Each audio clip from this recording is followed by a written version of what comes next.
Pemirsa informasi pertama di balik puing-puing sisa kebakaran hebat di Kapuk Muara Penjaringan, Jakarta Utara tersimpan kisah perjuangan ribuan warga. Mereka tak hanya kehilangan tempat tinggal dan harta benda, namun juga identitas diri yang menjadi pondasi hidup. Kini para korban mendatangi posko-posko khusus berupaya mengurus kembali dokumen-dokumen penting yang hangus terbakar demi menyambung asa untuk masa depan mereka.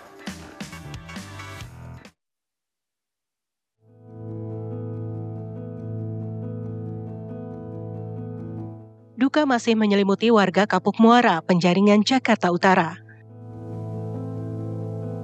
Kebakaran hebat yang terjadi pada Jumat siang 6 Juni 2025 lalu telah meluluh lantakan sekitar 485 rumah, membuat 3.200 orang kehilangan tempat tinggal dan harta benda. Tak hanya itu, dokumen penting yang menjadi penentu nasib mereka ke depan ikut hangus dilalap api. Ya pemirsa, saya sudah berada di posko pengungsian warga, tepatnya di posko administratif tempat di mana mereka mengurus dokumen-dokumen. Nah, kali ini saya langsung ingin berbincang dengan perwakilan dari Dukcapil. Selamat siang Mas, dengan Mas siapa? Siang Mbak, saya Saiful Anwar. Perannya sebagai apa? Saya sebagai operator di Dinas Kependudukan Catatan Sipil khususnya Kecamatan Penjaringan. Sejauh ini Mas, sudah sejak kapan sih posko administratif ini dibuka? Kita itu membuka posko di hari Sabtu sampai dengan sekarang, hari Selasa. Mungkin kalau untuk sampai kapannya ya, kita masih menunggu atasan pimpinan sampai kapan gitu. Kalau untuk dokumen yang diurus dipegang sama Dukcapil tuh selain KTP apa aja?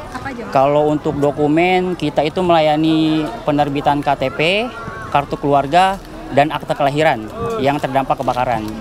Sejauh ini mungkin sudah ada berapa banyak nih Mas yang masyarakat yang sudah melapor ataupun yang sudah diterbitkan ulang? Oh, sampai sekarang itu kita kurang lebih ya sudah mencetak 90 keping KTP bagi warga yang terdampak kebakaran. Seperti itu. Itu untuk hari ini saja atau sejak pertama? Kita dari mulai hari Sabtu. Iya. Ya, jadi sekarang itu kita fokus penerimaan dan permohonan warga yang belum sempat kemarin ke sini, jadi kita masih menerima. Prosedurnya bagaimana sih Mas dari awal mungkin? Kalau prosedurnya, kebetulan kan di sini juga ada posko RT ya. Jadi kita itu berdasarkan data RT. Misalkan RT itu mengeluarkan surat bahwa benar ya, warga tersebut korban atau yang terkena kebakaran. Itu yang kita cetakin. Berarti ada surat pengantar gitu ya Mas ya dari Betul, RT atau RW? Dari RT ya, surat pengantar.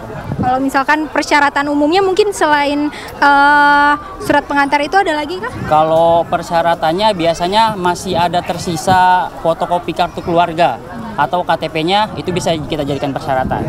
Gitu, bahwa benar dia warga yang terdampak kebakaran di Kapuk Muara. Kalau misalkan yang nggak ada nih, yang hangus benar-benar ludes, itu memang berarti pakai surat pengantar aja ya? Betul, pakai itu. Jadi kita suruh minta dulu surat pengantarnya dari posko RT.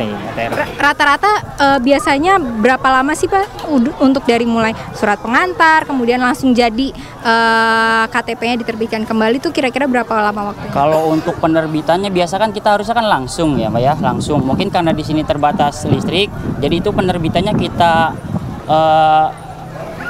kelurahan dulu cetak, terus kelurahan itu ngirim ke posko gitu. Jadi kurang lebih ya sekitar sampai dengan 2 jam atau 3 jam lah untuk pengantaran berkasnya ke sini gitu. Jadi nanti kita distribusikan langsung kepada warganya. Berarti sehari langsung jadi gitu ya? Sehari langsung jadi, betul. Pemerintah Kota Jakarta Utara juga memastikan penyintas kebakaran di Kapuk Muara tidak kehilangan hak layanan pendidikan. Jika ada anak yang mau daftar ke jenjang yang lebih tinggi, ya kita bantu bikin akunnya. Ya, terus yang kedua, pelayanan KJP. Jika ada anak atau peserta didik yang buku tabungannya terbakar, ATM-nya terbakar, ya kita sediain form untuk mengisi form itu. Nanti selanjutnya itu nanti form itu akan diserahkan ke pos polisi. Setelah dari polisi itu kembali ke sekolah, dari sekolah baru ke bank. Berarti ini contohnya ya Pak ya? Contohnya ini surat pengantar atau ini yang ketiga SPTJM. Ada nanti ke kantor polisinya ini bentuknya.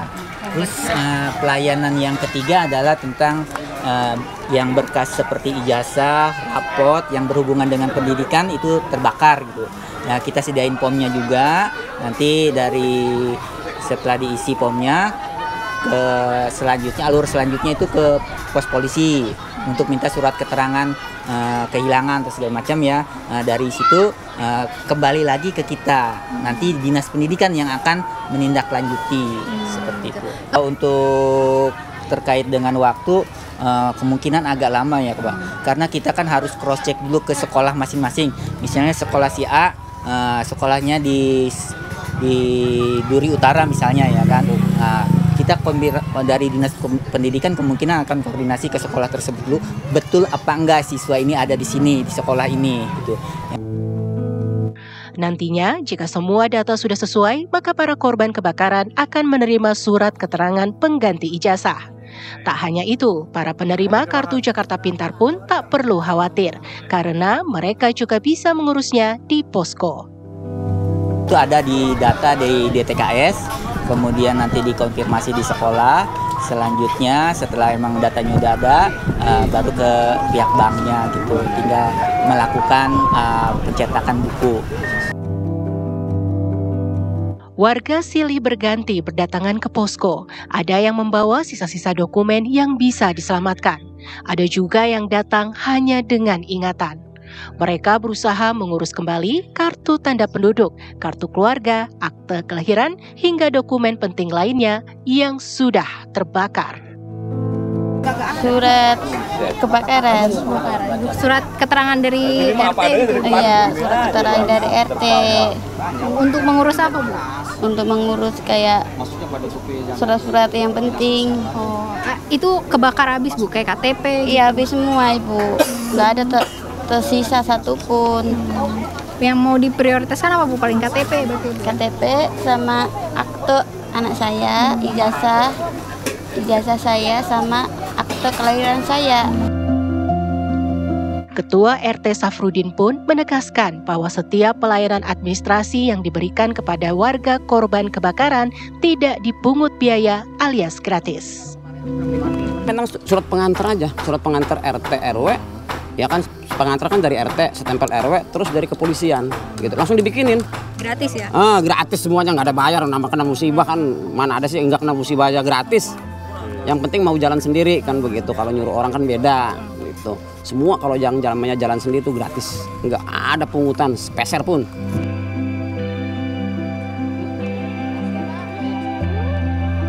Upaya pemulihan pasca bencana tidak berhenti pada bantuan logistik semata.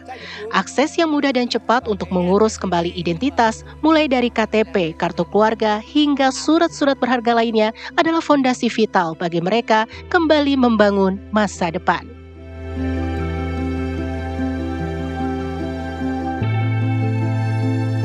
Dari Jakarta, Rizka Sasabila, Ahmad Zainal, Dava Akbari, TV One mengabarkan.